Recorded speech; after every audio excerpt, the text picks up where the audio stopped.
Non. Super. Eh bien, nous allons entrer dans ce temps cet enseignement en nous mettant dans la prière, en demandant au Seigneur de venir nous éclairer, nous illuminer, nous accompagner. Au nom du Père et du Fils et du Saint-Esprit. Amen. Viens, Esprit Saint, viens embraser nos cœurs, viens au secours de nos faiblesses. Viens, Esprit Saint, viens, Esprit consolateur, remplis-nous de joie et d'allégresse.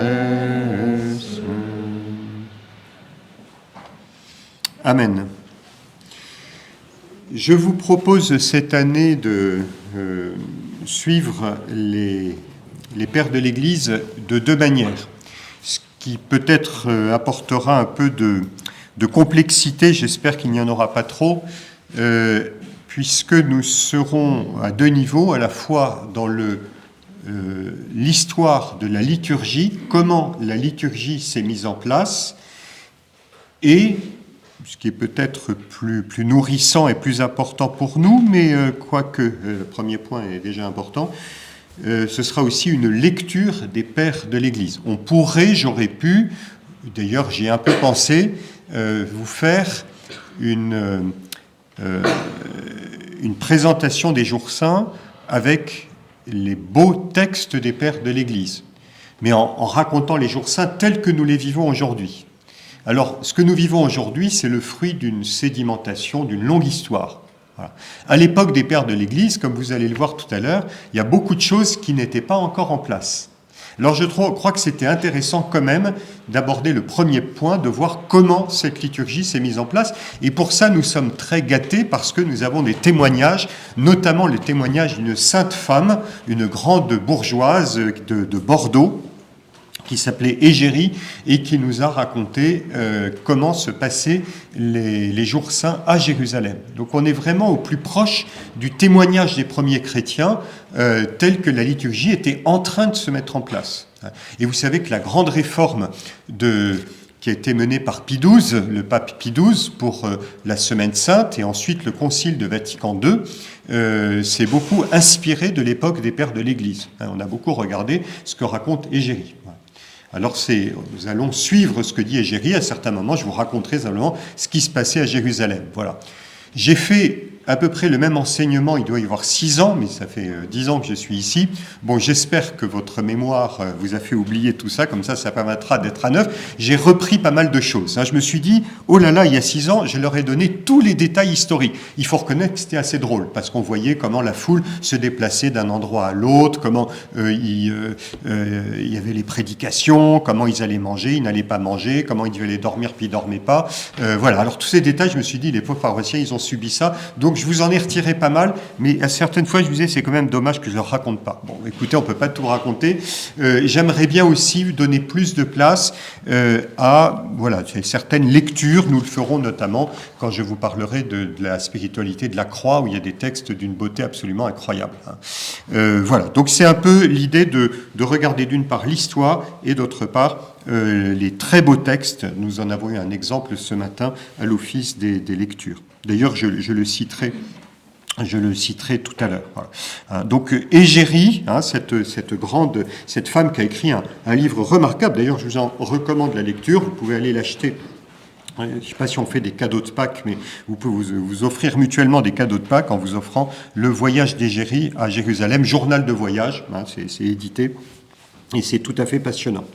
Elle raconte tous les offices de la Semaine Sainte, et au moment le plus extraordinaire, le plus fort, le plus beau, on se dit génial, on va vivre le moment, la Semaine Sainte avec elle, la Vigile Pascale, et on arrive à la Vigile Pascale avec Égérie, et elle dit, pour la Vigile Pascale, ça se passe comme ailleurs, pof, puis elle passe à la suite.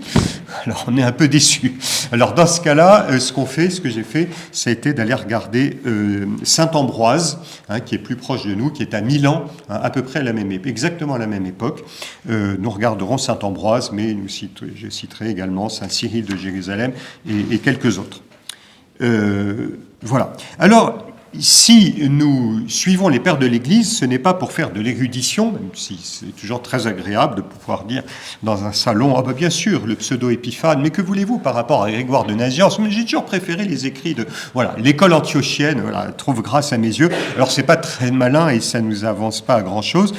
En fait, si on s'intéresse aux pères de l'Église, c'est parce que c'est eux qui sont au plus proche de la littérature biblique, de l'histoire biblique. En plus, ils vivaient en majorité dans un monde qui était très proche de celui que Jésus a vécu. Et vous savez qu'aujourd'hui, on parle de Gaza. Il faut bien se rendre compte qu'à Gaza, il y a des quantités de monastères. D'ailleurs, il y a des dominicains de Jérusalem ou d'autres qui font des fouilles à Gaza. Donc actuellement, dans cette guerre affreuse, il y a aussi cette mémoire des monastères. Dorothée de Gaza, Barsanuph de Gaza, Jean de Gaza, etc., qui ont écrit des textes extraordinaires, toute la Terre Sainte. Donc les lieux de la Bible étaient aussi les lieux des pères de l'Église. Et puis c'est aussi le monde grec, c'est l'Afrique du Nord. On citera peut-être Saint-Cyprien, Saint-Augustin, etc. Tout ça, c'était l'Afrique du Nord, la Gaule, etc. Voilà, donc ça nous rattache, ça fait un lien avec l'époque, enfin entre la Bible et le monde d'aujourd'hui, et je veux dire, il y a quelque chose d'indépassable chez les pères de l'Église, et ça, je pense que vous allez bien le percevoir, je vais revenir dessus tout de suite, dans l'unité qu'ils font entre enseignement théologique, réflexion, spiritualité, vie de prière et vie morale, vie ascétique. Pour nous, on a bien séparé les choses. Il y a la morale, il y en a qui vont dire la morale, il n'y a pas besoin du bon Dieu. À l'époque des pères de l'Église, la morale, elle est pleine de Dieu. Voilà. Mais d'ailleurs, je vais expliquer ça tout de suite. Voilà. Après cette première introduction, une deuxième introduction, une deuxième porte d'entrée, c'est que, avec les pères de l'Église, nous entrons dans un certain esprit, nous entrons dans une certaine attitude. Je vous ai expliqué pourquoi c'était intéressant de lire les pères de l'Église. Eh bien, finalement, si nous écoutons les pères de l'Église, si nous regardons la manière dont la liturgie s'est mise en place, c'est pour nous-mêmes nous mettre en route, c'est pour nous laisser toucher le cœur. Le but, finalement, le but, c'est évidemment d'être unis au Christ en sa passion. Et les pères de l'Église sont irremplaçables pour faire l'unité, justement, dans ce chemin de vie chrétienne. Voilà, ils ne sont pas, vous n'aurez pas chez les pères de l'Église un traité de spiritualité, comme on a aujourd'hui, il y a des traités de spiritualité. Ils ne nous disent pas comment il faut faire, ils n'ont pas de traité théorique. Ils ont un projet qui est beaucoup plus large. En fait, ils ont une vision très très large, très très vaste, et ils veulent nous faire entrer dans cette vision. Premièrement, ils nous font comprendre que Dieu se laisse rencontrer dans une histoire. Il nous parle d'une histoire. Il y a une histoire. Dieu s'est révélé dans une histoire. Dieu est intervenu dans une histoire qui a sa cohérence, ce qu'on appelle l'histoire du salut. Notre religion, notre foi, est une foi qui est dans l'histoire. C'est très très important.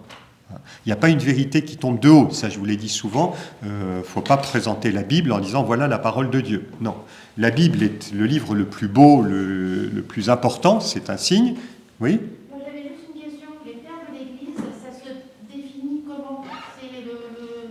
C'est les chrétiens des premiers siècles, c'est les écrivains des premiers siècles, du 3e on pourrait presque dire du 2e siècle au 7e siècle. Voilà, merci, c'est bien d'apporter cette précision.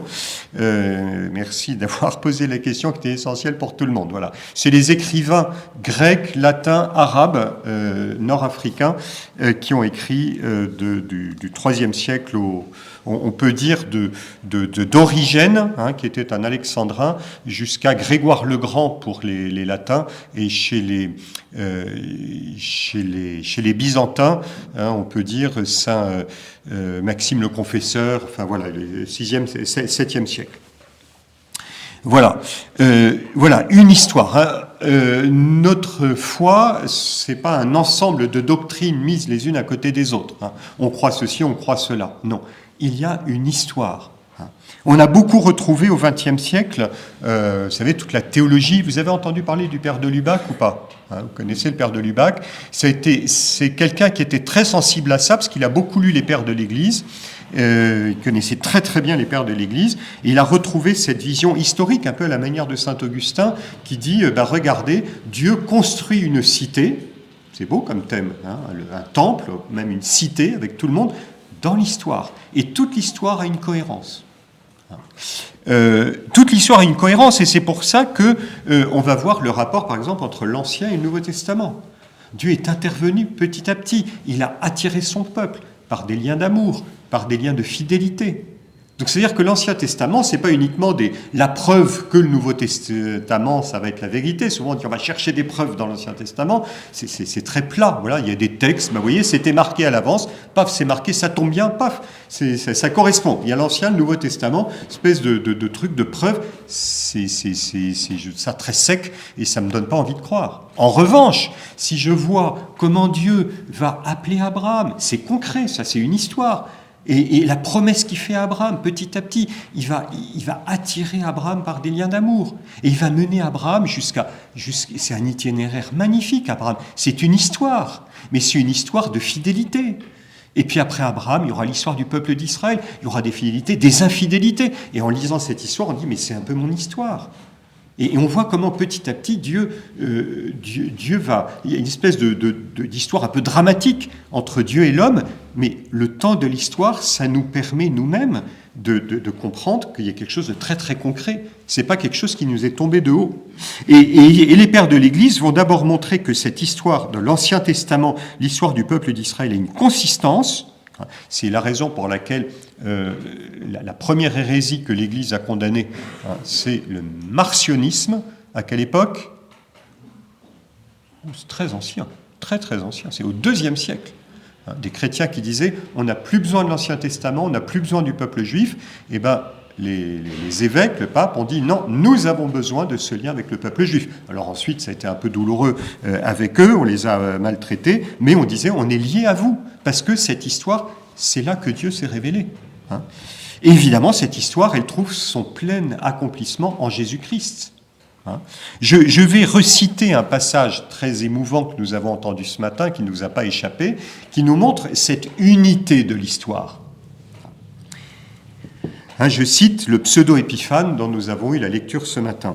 « Bien des choses ont été annoncées par de nombreux prophètes en vue du mystère de Pâques qui est le Christ. » Vous voyez que, en vue du mystère de Pâques, on peut dire que le point de basculement de l'histoire, c'est le Christ. Mais il y a des choses qui se sont passées. À lui la gloire pour les siècles des siècles. Amen. C'est lui qui est venu des cieux sur la terre en faveur de l'homme qui souffre. Donc on voit bien que le Christ est au centre de l'histoire. Alors écoutez bien. Il nous a libérés de l'esclavage du démon, comme de la puissance de Pharaon. Il a marqué nos âmes de son propre esprit et de son sang les membres de notre corps. Et il fait référence un peu plus loin au sang que l'on mettait sur les montants des portes. Voilà. C'est le sang qui nous a sauvés, figure du sang du Christ. C'est lui qui a plongé la mort dans la honte et qui a mis le démon dans le deuil, comme Moïse a vaincu Pharaon, en plongeant les Égyptiens dans la mer. C'est lui qui endura bien des épreuves en un grand nombre de personnages qui le préfiguraient. En Abel, il a été tué. En Isaac, il a été lié sur le bois. En Jacob, il a été exilé. En Joseph, il a été vendu. En Moïse, il a été exposé à la mort. Dans l'agneau, il a été égorgé. En David, il a été en butte aux persécutions. Dans les prophètes, il a été méprisé. Vous voyez ce que dit le pseudo-épiphane. Évidemment, l'histoire d'Abel, elle est unique. L'histoire d'Isaac, elle est unique. Et Abel, il a vécu dans sa chair et dans son âme des choses très profondes. Mais c'est déjà quelque chose du Christ qui était à l'œuvre. C'était déjà l'histoire du salut. Dieu venait opérer le salut de l'humanité déjà à travers la mort d'Abel et puis la promesse d'une rédemption à travers le sacrifice d'Isaac, etc. Voilà, donc il y a cette continuité avec cet accomplissement. Le terme d'accomplissement est très fort. On le trouve dans le Nouveau Testament. Jésus dit « Je ne suis pas venu abolir l'Ancien Testament, je suis venu l'accomplir ». Et les pères de l'Église en ont une très très forte conscience. Vous voyez, ils ne se contentent pas de prendre des exemples dans l'Ancien Testament, ils montrent que dans l'Ancien Testament, ce qui se passe, c'est déjà quelque chose de Dieu. C'est pour ça que Pseudo-Épiphane peut dire « En Abel, Jésus a déjà été tué. En Isaac, il a été lié sur le bois. En Jacob, il a été exilé. » Vous voyez, il y avait déjà quelque chose de Dieu. La deuxième chose, c'est que si on comprend qu'il y a une histoire qui a sa cohérence, une histoire de salut, eh bien, les pères de l'Église nous montrent comment nous-mêmes, nous pouvons nous laisser embarquer dans cette histoire. Nous pouvons nous inscrire dans cette histoire. Nous entrons dans une histoire. Quand j'ai vu les catéchumènes hier soir, eh bien,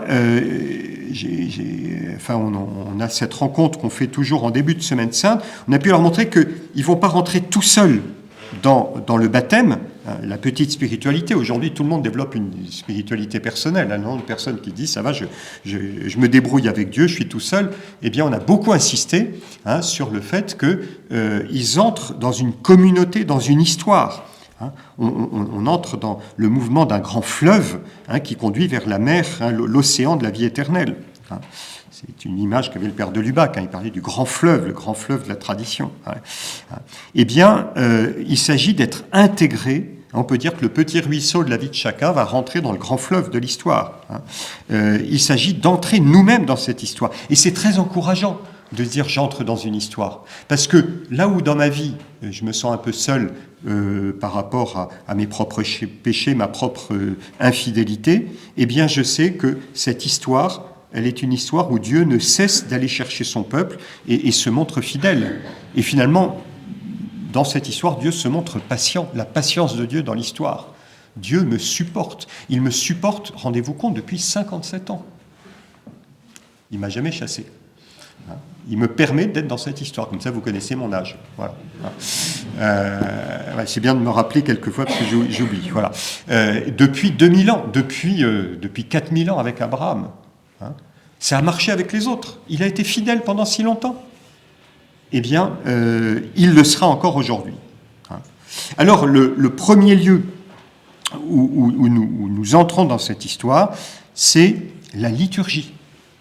La liturgie, ce n'est pas une accumulation de prières. La liturgie, il y a un mouvement de la liturgie. Il y a un temps de la liturgie. Il y a une année liturgique. L'année liturgique nous permet de faire nôtre cette histoire. J'entre dans la liturgie et la liturgie entre en moi. Pour ça qu'il y a le temps de Noël, le temps du carême, le temps de Pâques, et qu'on respecte les temps liturgiques. Je vais vous dire, vous commencez à connaître un peu mes lubies ou mes trucs que j'aime ou que je n'aime pas, pour ceux qui me connaissent depuis de nombreuses années. Mais je suis extrêmement agacé quand je vois les gens prendre leurs aises par rapport au temps liturgique et par rapport au dimanche. Chacun fait absolument comme il veut. Tout est centré sur moi. Je fais comme je veux. Tout est absolument accessible. Tout est sur le même plan. Tout est sur le même plan. On tombe dans une espèce d'atonie totale de la vie, y compris chez les chrétiens. Parce que on use de la prière et de la liturgie comme on veut, au rythme qu'on veut. J'ai la communion quand je veux, j'y vais pas le dimanche et j'y vais un jour de semaine. Le carême, franchement, toutes ces observances de jeûne, les machins, c'est des trucs du passé. Aujourd'hui, on est libre. Le tout, c'est l'attitude intérieure. Et le dimanche, on va s'habiller exactement comme les autres jours de semaine. Alors que quand l'Église nous parle du dimanche, on va sanctifier le dimanche. Je vous rappelle qu'il ne s'agit pas simplement d'aller à la messe le dimanche, mais l'Église nous demande de sanctifier le dimanche. Le dimanche n'est pas un jour comme les autres. Il y a un changement de niveau, et ça donne du relief. Il y a du relief. C'est une obligation, mais tant mieux. Il y a du relief. On n'est pas dans une histoire plate. Quand c'est le carême, on jeûne. on prie, on partage. C'est un temps qui n'est pas comme les autres. On ne dit pas le fameux mot qui commence par « aller » et qui finit par « louia », hein, j'évite de le dire, hein, vous allez deviner de quel mot il s'agit, hein, on ne le dit pas pendant le carême. Alors là aussi, tu vois, je vais te dire « allez, il ne faut pas être formaliste, franchement, si tu le dis, c'est pas grave ». Ben non, moi je crois que c'est bien que l'Église me dise « j'évite de le prononcer parce que le temps n'est pas le même ». Et quand je disais, on était avec Sophie, Antonia et les autres, avec les catéchumènes, on disait, mais pendant 8 jours, vous faites la fête. Alors évidemment, ça peut sembler un peu une obligation, il y a des fois, on a quand même une chose plus sérieuse, on a du boulot. Mais ben non, l'Église me dit que le temps n'est pas le même et que là, il y a un relief, il y a un Himalaya de joie. Hein, eh bien, on monte sur l'Himalaya, on monte au sommet de la joie. Alors, les Juifs ont tellement gardé ça qu'il y a une espèce d'obligation. Le père Leverrier, dans le 19e arrondissement, un jour, il y avait une synagogue au-dessus de la paroisse Saint-Georges. Donc, quelquefois, il y avait, vous imaginez, les garçons qui jouaient au foot en bas et puis les petits garçons juifs du même âge qui étaient en haut. De temps en temps, ils s'envoyaient quelques petites joyeusetés. Donc, c'était une ambiance un peu. Hein. Puis un jour, les gamins, du côté de la synagogue, ils jouaient au ballon et c'était le jour de la fête de... quand ils se déguisent, là, c'est la fête de Pourim, voilà, fête de Pourim. Et le père Leverrier avait arrivé un petit garçon avec des cheveux orange comme ça, un nez rouge, grimé, et il avait perdu son ballon, il n'était pas content. Alors, avec une tête de clown, en même temps super sérieux, il faut que je récupère mon ballon. Alors le père Leverrier, mais pourquoi t'es déguisé? Ah oui, mais c'est Pourim, il faut se réjouir, hein, on est dans la joie. Je peux avoir mon ballon? Voilà, donc il a compris qu'il y avait l'obligation d'être dans la joie et que comme ça il était déguisé, mais que la vie continuait et qu'il fallait avoir son ballon, c'est quand même quelque chose de la plus sérieuse. Voilà. Donc il ne s'agit pas de le faire de façon formaliste, mais il y a un relief. La liturgie nous permet d'ancrer notre vie dans un rythme. Moi, je suis impressionné de cette facilité avec laquelle nous aplatissons tout. C'est une remarque que je me souviens vous avoir déjà faite, mais je me l'applique à moi-même et je pense il faut qu'il y ait un combat à mener. J'arrive chez moi le soir, par exemple, et je me dis, tiens, je vais mettre un CD, un DVD, avec les chœurs magnifiques de je sais pas quoi, de l'opéra de Bidule, et je vais écouter la messe en ré de Mozart. Quand on pense qu'avant qu'il y ait les CD, aller écouter la messe en ré de Mozart, c'est un moment exceptionnel, c'est un changement qualitatif. Aujourd'hui, vous mettez votre CD, pas vous arrêter en plein milieu parce que quelqu'un qui téléphone. Vous voyez, cette espèce d'affadissement, d'aplatissement. La liturgie fait que c'est pas une messe en ré de Mozart que je mets sur un CD, c'est qu'il y a un moment choisi, je me prépare, je vais participer à un moment. Et c'est par la liturgie que je vais entrer dans cette qualité, il y a une qualité du temps qui n'est pas la même. Merci l'Église et déjà le judaïsme qui nous ont appris que les temps n'étaient pas les mêmes et que ce n'est pas moi qui en dispose. L'Église a quelques droits sur nous et de dire le dimanche, ce n'est pas un jour comme les autres. Le jeûne eucharistique, ça fait partie de ça.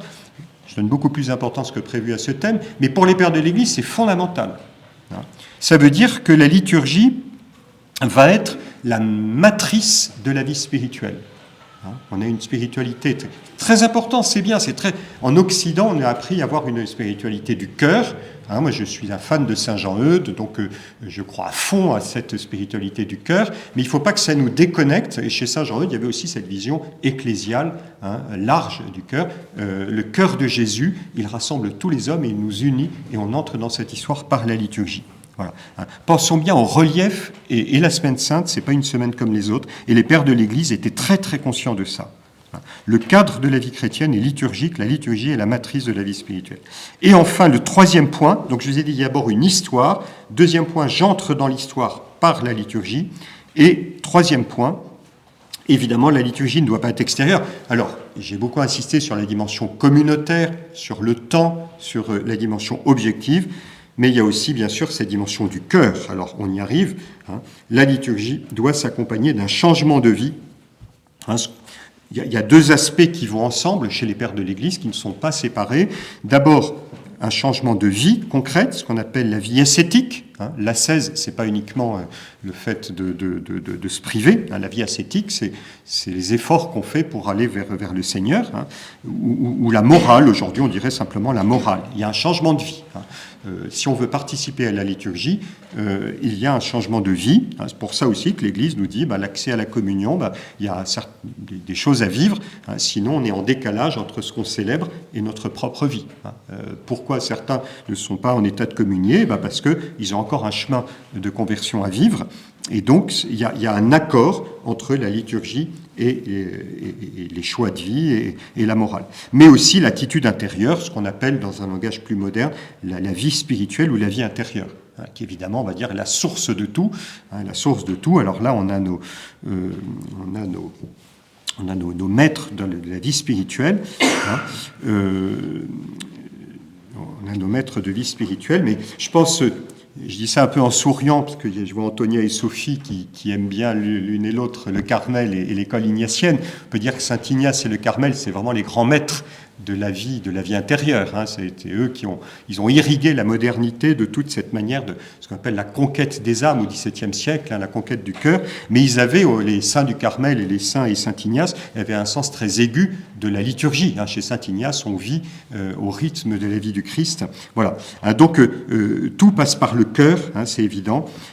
Il s'agit non pas de développer une spiritualité individualiste, mais par le cœur, de nous mettre au rythme de l'Église, au rythme de cette histoire de salut, en nous unissant étroitement au Christ. J'aimerais bien citer ce passage de saint Augustin que vous connaissez sûrement, mais qui nous dit bien les dispositions dans lesquelles nous pouvons vivre ce carême et lire les Écritures et écouter les pères de l'Église. Saint Augustin, il parle de Saint Jean au moment de la Cène, le dernier repas de Jésus. Et je trouve que ça exprime très bien ce qu'est cette vie intérieure, cette vie spirituelle. Voilà ce que dit saint Augustin. « Rappelez-vous donc comment ce saint évangéliste, donc saint Jean, reposait sur le sein du Seigneur. » Vous vous souvenez, là, le dernier repas, dans l'Antiquité, on dînait allongés comme ça, les uns contre les autres. Et à un moment, saint Jean nous dit qu'il s'approche de Jésus, il se met sur sa poitrine pour lui demander « Serait-ce moi, Seigneur ?» Voilà. Et saint Augustin dit, voilà, « Rappelez-vous comment ce saint évangéliste reposait sur le sein du Seigneur, c'est-à-dire sur sa poitrine, comme il l'exprime clairement. Or, en reposant ainsi sur la poitrine du Seigneur, que n'y puisait-il pas ?»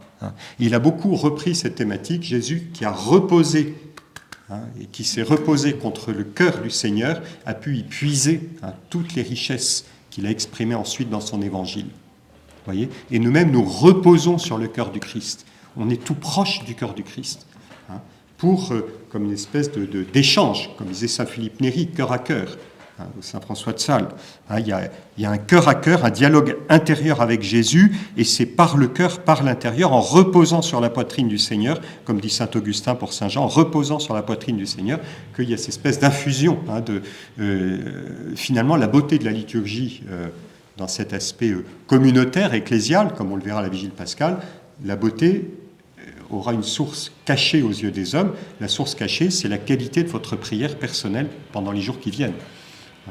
Invisible aux yeux des hommes, et ensuite ça rejaillit, ça reparaît. Voilà, cette longue introduction, je voulais surtout insister sur ce qui est propre au Père de l'Église, cette vision de l'histoire du salut, la liturgie et la dimension du cœur. Je vais vous dire quelques mots sur la Semaine Sainte. On termine à -20, ça va comme ça ? C'est bon ? Voilà, je fais moins qu'1 heure. Les autres années, c'était 1 heure. Là, ça aura fait 50 minutes. Voilà. Premièrement, la Semaine Sainte. Introduction générale, la Semaine Sainte dans l'histoire de la liturgie. Le Christ, notre Pâque, a été immolé. Vous connaissez ces paroles de saint Paul, 1 Corinthiens 5, 7. 1 Corinthiens 5, 7. Le Christ, notre Pâque, a été immolé. Pour les chrétiens, ça a été le point de départ de la vie nouvelle, de la vie chrétienne. La vie chrétienne, c'est une vie nouvelle, une nouveauté dans l'esprit. Les chrétiens ont gardé ce thème de la Pâque, le Christ, notre Pâque, et ils ont voulu garder cette idée de célébrer la mort et la résurrection du Christ en qui nous avons cette vie nouvelle. Le terme de Pâques qui chez les Juifs désignait l'agneau pascal que l'on mangeait en signe de la libération d'Égypte, du rappel de la libération d'Égypte, eh bien pour les chrétiens, ce terme a été conservé pour désigner le dimanche de Pâques. Mais vous savez qu'il n'en a pas été ainsi à l'origine, que les célébrations liturgiques se sont mises en place très progressivement, rapidement, mais il a fallu quand même qu'elles se mettent en place. Le Nouveau Testament ne fait aucune mention d'une fête annuelle de Pâques chez les chrétiens. Il y a la fête juive de Pâques, mais chez les chrétiens, on ne parle pas d'une fête annuelle. Or, dans les Actes des Apôtres, on aurait pu dire ils se retrouvèrent à Jérusalem pour célébrer la Semaine Sainte. Donc, il n'en est pas question à l'époque des Apôtres et au 1er et au 2e siècle. On célébrait pourtant la résurrection du Christ de façon régulière, parce que c'était le point de départ de la vie chrétienne, c'est la résurrection du Christ. Mais quel était le moment dans l'année où on célébrait la résurrection du Christ ? C'était le dimanche. Chaque dimanche, c'était la fête de Pâques. Ça donne au dimanche toute sa densité. Ça donne au dimanche, voilà, toute sa densité. C'était chaque dimanche, c'est-à-dire le premier jour de la semaine.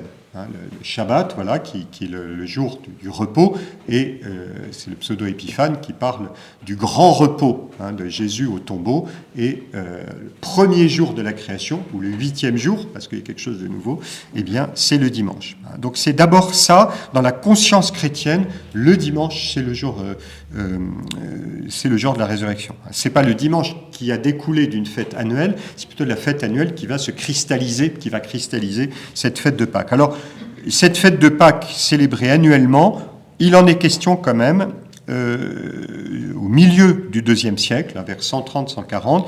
Alors, si vous voulez des choses très universitaires et très précises, un texte qu'on appelle l'Epistula Apostolorum, la lettre des apôtres, qui atteste l'existence d'une fête annuelle de Pâques. Et à ce moment-là, on a mis en place une semaine de prière, depuis le samedi de Lazare, évidemment, on voit bien de quoi il s'agit, la veille du dimanche des Palmes ou des Rameaux, jusqu'au dimanche suivant, il y avait les célébrations qui permettaient d'entrer dans le mystère de la mort et la résurrection du Christ. On a appelé cette semaine avant Pâques la Grande Semaine. Voilà ce que dit saint Jean Chrysostome, alors un des pères de l'Église, un des plus prestigieux, des plus connus, saint Jean Bouche d'Or, tellement il parlait bien, qui était évêque de Constantinople. Voilà ce que dit saint Jean Chrysostome. La grande semaine, donc la semaine sainte et la grande semaine, non pas parce qu'elle a plus de jours que les autres, ou parce que les jours sont composés d'un plus grand nombre d'heures, mais à cause de la grandeur et de la sainteté des mystères que l'on y célèbre. À cause de la grandeur et de la sainteté des mystères que l'on y célèbre. Alors le mot mystère, on en entendra souvent parler dans les jours qui viennent. Un mystère, vous avez bien compris, vous savez qu'en régime chrétien, mystère, ça ne veut pas dire mystère et boule de gomme. Ça ne veut pas dire non plus... il y avait une émission à une époque, ça s'appelait Mystère, alors ils montraient des trucs un peu énigmatiques, un peu paranormaux. Chez les chrétiens, mystère, ça vient du terme biblique, c'est un terme biblique grec, un mystérion, qui traduit un mot hébreu, chazan, qui veut dire la vision. C'est la vision du roi. Quand un roi part en campagne, il a une vision stratégique de tout ce qu'il va faire comme campagne. Évidemment, le soldat, il n'est pas au courant de tout. Peut-être qu'il vaut mieux pas. Voilà. Parce que s'il sait tout, il va faire ses commentaires. Voilà. C'est le roi, et puis peut-être ses conseillers, qui ont la vision d'ensemble. Et petit à petit, les lieutenants, les caporaux, les soldats vont découvrir quel est ce plan au fur et à mesure qu'il se déploie. Et leur vision va s'élargir. Eh bien, il y a cette idée du razon, la vision du roi, la vision de Dieu sur l'histoire que l'homme, comme un soldat, va découvrir petit à petit. Donc le mystère, ce n'est pas un truc énigmatique et incompréhensible. Bien au contraire, c'est qu'il y en a tellement à découvrir que je ne vais le découvrir que petit à petit. Ce mystère était caché depuis l'origine, nous dit saint Paul, dans la lettre aux Éphésiens, était caché depuis l'origine, et en Jésus, il a apparu dans toute sa cohérence. Je parlais de l'histoire tout à l'heure. Il y a un mystère qui se dévoile. Le mystère du Christ, ça veut dire c'est toute la richesse qui est contenue dans le Christ, que Dieu seul connaît et que nous découvrons petit à petit. Le mystère, finalement, c'est le contraire de mystère et boule de gomme, c'est plutôt, il y en a tellement que je ne peux pas le saisir. Voilà, et je ne fais qu'il y a une espèce de dilatation. Voilà. Donc il dit la grandeur et la sainteté des mystères que l'on célèbre. Et Saint Léon, évêque de Rome, au 5e siècle, le pape, il dit ceci: parmi toutes les solennités chrétiennes, bien-aimés, nous n'ignorons pas que la première place revient au mystère pascal. Le terme existe chez Saint Léon, il a été réactualisé dans les années 50 par le père Louis Bouillet, qui a écrit un livre, je crois, en 1944, qui s'appelle Le mystère pascal, qui a beaucoup influencé la réforme faite par Pie XII, dont nous bénéficions aujourd'hui, la revalorisation du mystère pascal. Peut-être certains parmi vous, plus anciens, ont connu la mise en place de la Semaine Sainte. Au début, c'était pas pareil. On célébrait la messe le samedi, et toutes sortes de choses. Et là, on a essayé de retrouver la liturgie des premiers siècles. Voilà. Le mystère pascal. Toute la réforme liturgique repose dessus. Désormais, donc Saint Léon, on est au 5e siècle, donc on est vraiment au cœur de l'époque des pères de l'Église, 4e, 5e siècle. Toute l'année liturgique va être orientée vers la célébration du mystère pascal. Le terme grec, d'ailleurs, pour mystère, vous savez qu'il y a un mot qui a traduit mystère, peut-être vous surprendre, c'est le sacramentum, le sacrement. Un sacrement, c'est quand le mystère du Christ vient nous rejoindre. Sacramentum. Le sacrement se réfère au mystère. D'ailleurs, saint Ambroise a écrit un texte qui s'appelle des mystères, au sujet des mystères, c'est-à-dire en fait des sacrements. Je vais assez vite, j'aurais pu aller... Voilà, il y a Saint Cyril de Jérusalem, etc. Il y a la question de la date de Pâques. Il a fallu que les chrétiens se démarquent des Juifs, et donc ils ont choisi une date avec un autre calendrier que celui des Juifs. C'était discuté au concile de Nicée pour fixer la date. Orientaux et latins, trouver une date commune pour se démarquer du judaïsme. Il faut reconnaître, c'est quand même un petit peu ça l'idée. Alors aujourd'hui, les orthodoxes, plutôt les orientaux et les latins, suivent deux calendriers différents et on espère petit à petit retrouver le même calendrier pour célébrer la Pâque ensemble. Ça va, vous tenez bon encore ? Rassurez-vous, ça touche à sa fin. Puis ceux qui voudront, ce sera possible aussi, s'il y a des questions, des points sur lesquels vous voulez que je revienne. Deuxième point, les premiers chapitres sont très rapides. Là, je viens de terminer le premier, c'était l'introduction à la Semaine Sainte. Le deuxième, c'est comment se préparer à la Semaine Sainte. Voilà, puis après, quand on parlera des jours saints, je passerai un peu plus de temps. Voilà, la préparation. Alors, Saint Léon, dans le passage que je vous ai cité, nous dit « Il faut, je cite, recevoir dignement et convenablement,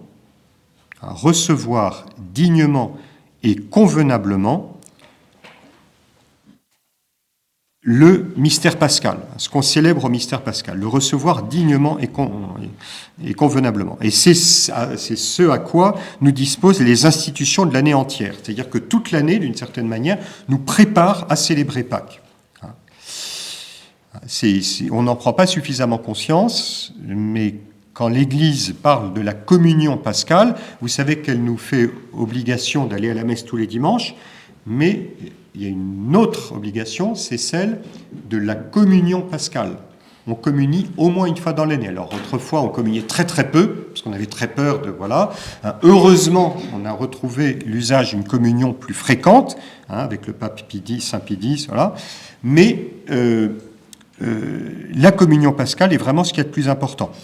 Ce n'est pas le baptême des catéchumènes, d'ailleurs ça aussi on l'a dit aux catéchumènes hier, le baptême c'est en vue de la communion.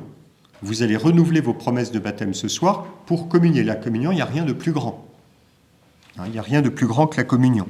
Donc on peut dire que toute l'année on se dit je veux vraiment vivre une fête de Pâques intense et belle. Comme je vous disais tout à l'heure, il y a un relief dans l'année liturgique, et on peut dire que le sommet, c'est ce que nous sommes en train de vivre, et ce sera dans la vigile pascale, ce sera la communion. J'insiste dessus, je le redirai probablement samedi saint, mais vous remarquerez que la vigile pascale, c'est très beau, très intense, avec des lectures, il y a les cierges, on trouve ça génial, on trouve ça magnifique, il y a les baptisés, ils sont super rayonnants, on le vit intensément, on dit quel ralala, puis à chaque fois on se dit ouais, j'aimerais bien être à leur place. Puis après, vous avez ceux qui ont été baptisés l'année passée, ils sont comme les autres, ils disent j'aimerais bien être à leur place, seulement le baptême on ne reçoit qu'une fois. Voilà.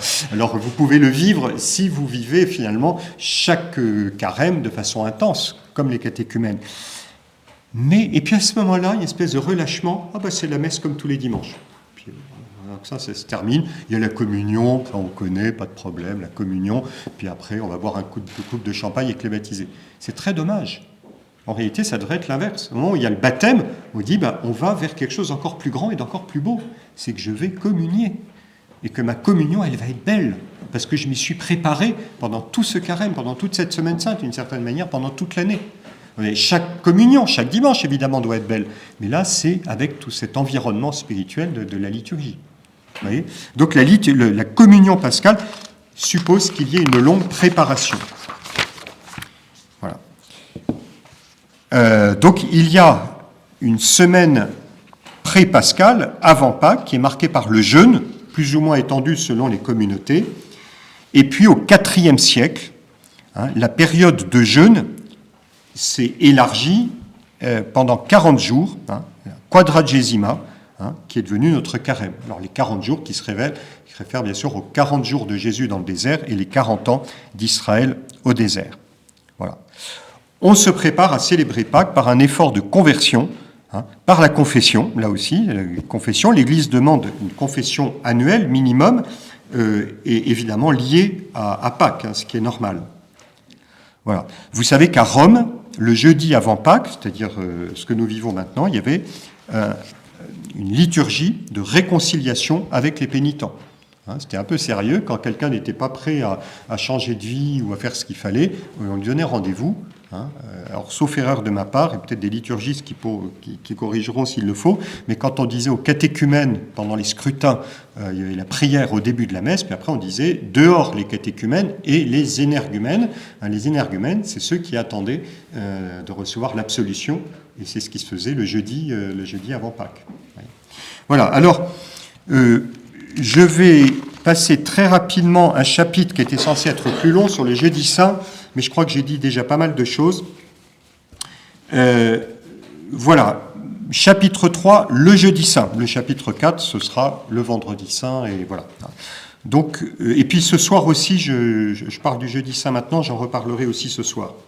Parce que là, on va rentrer dans le concret de ce qu'on vit dans la liturgie. Donc là, je vous ai dit la préparation avec les 40 jours, le temps de jeûne, la réconciliation avec les pénitents, le sacrement de la confession. Voilà, le jeudi saint. Alors, ça va peut-être nous surprendre, mais vous savez qu'au début, il n'y avait pas de messe spécifique pour le jeudi saint. Il y avait une célébration le jeudi soir qui se continuait avec le vendredi saint.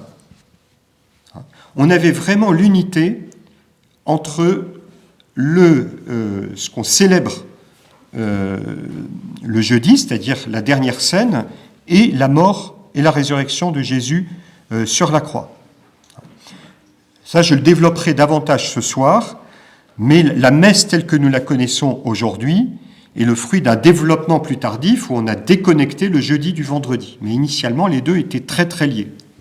C'est surtout à Rome que s'est développée au 7e siècle cette célébration, et même, il y avait plusieurs messes qui étaient célébrées, et une messe au cours de laquelle l'évêque consacrait les huiles, le Saint-Crème, et bénissait l'huile des catéchumènes et l'huile des malades.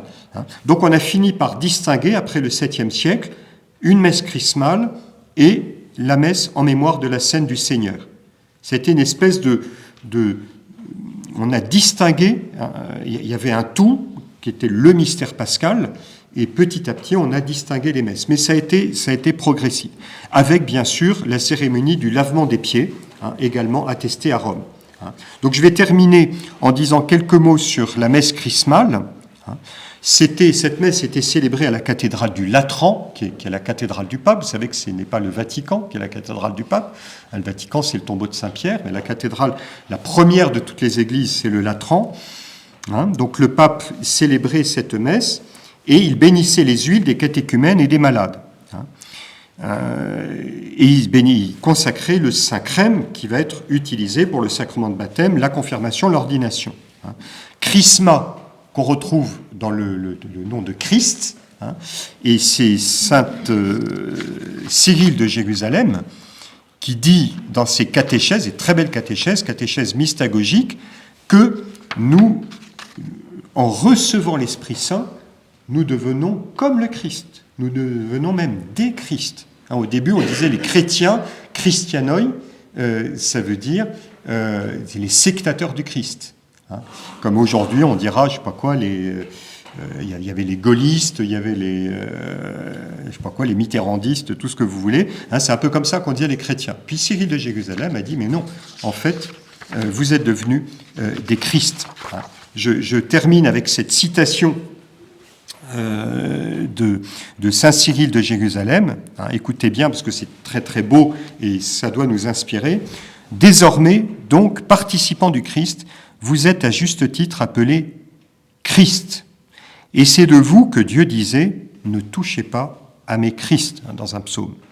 Vous êtes devenus des Christ, ayant reçu l'empreinte de l'Esprit Saint, et tout ce qui s'est accompli sur vous en images, parce que vous êtes les images du Christ. De ce saint parfum visible, le corps est chrismé, mais du saint et vivifiant esprit, l'âme est sanctifiée. Une fois jugé digne de cette sainte chrismation, vous êtes appelés chrétiens, vérifiant par votre renaissance jusqu'à votre nom. Ainsi donc, chrismés de ce saint parfum, gardez sans tache et irréprochable en vous, progressant en bonnes œuvres et cherchant à plaire à l'auteur de notre salut. Voilà, donc c'est très très encourageant de se dire nous avons reçu l'Esprit Saint. Alors l'Esprit Saint, c'est comme une huile, il vous pénètre à l'intérieur de vous-même, il nous pénètre à l'intérieur de vous-même, mais il y a aussi un parfum. L'Esprit Saint, c'est comme un parfum qui se répand, parce que l'huile, c'est gras, ça porte le parfum, et donc c'est pour ça que c'est dans les huiles qu'il y avait les parfums dans l'Antiquité. Aujourd'hui, c'est dans les alcools. C'est très intéressant d'un point de vue culturel, dire pourquoi aujourd'hui c'est dans les alcools, mais dans l'Antiquité, la graisse, le même mot voulait dire la graisse et le parfum. Ceux qui ne s'en sont pas rendus compte, ils mettent leur beurre dans le frigo sans mettre de protection au-dessus. Ça chope toutes les odeurs. Voilà. Le gras prend les odeurs. Donc le symbole de le chrisma, c'est l'huile. Voilà, le symbole de l'Esprit Saint qui nous pénètre, mais en même temps qui nous permet de répandre autour de nous cette charité, cette sainteté. Voilà, je m'arrête là. On se donne 3 minutes s'il y a des questions ou des choses qui n'étaient pas claires. Et sinon, eh bien, il me restera à vous souhaiter une bonne journée. Je me disais que...